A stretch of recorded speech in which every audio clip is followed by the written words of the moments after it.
Sot do jap disa fakte për sa i përket organit genital maskullor. Unë jam doktoresh Lindita Myzyri, mjeke ginekologe.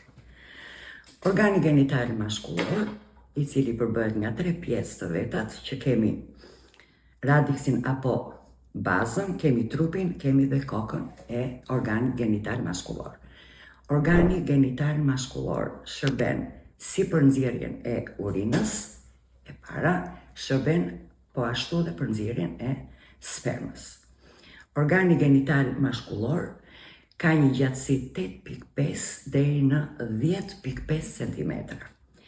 Pasi sot është bërë një trend në përgjithësi nga meshkujt se mendojnë që sa më gjatë jetë organi genital maskullor, aq më shumë ndjehet kënaqësia seksuale apo aq më mirë e kënaq partneren.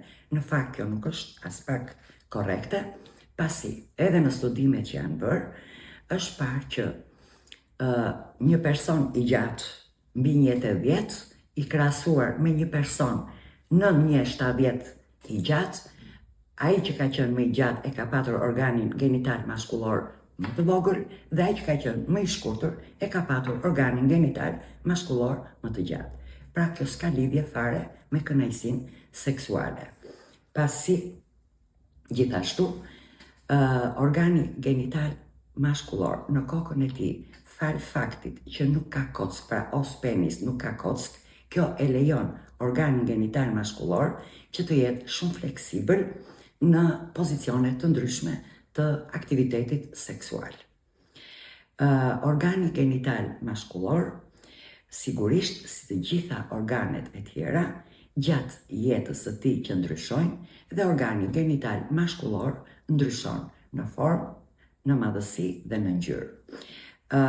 Mbas moshës 50 vjeç, 60 apo deri në 70 vjeç, ngjyra fillon bëhet më pak intensive për shkak të ngadalësimit të qarkullimit të gjakut në organ.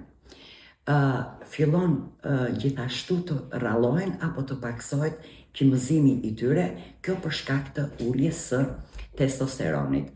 Gjithashtu, mbas këtyre moshave, kryesisht mbas moshës 60-70 vjeç, ka një ulje pra me 0.5 deri në 1 cm të organit genital maskullor. Organi genital maskullor përfundon rritjen e tij në moshën 17-18 vjeçare.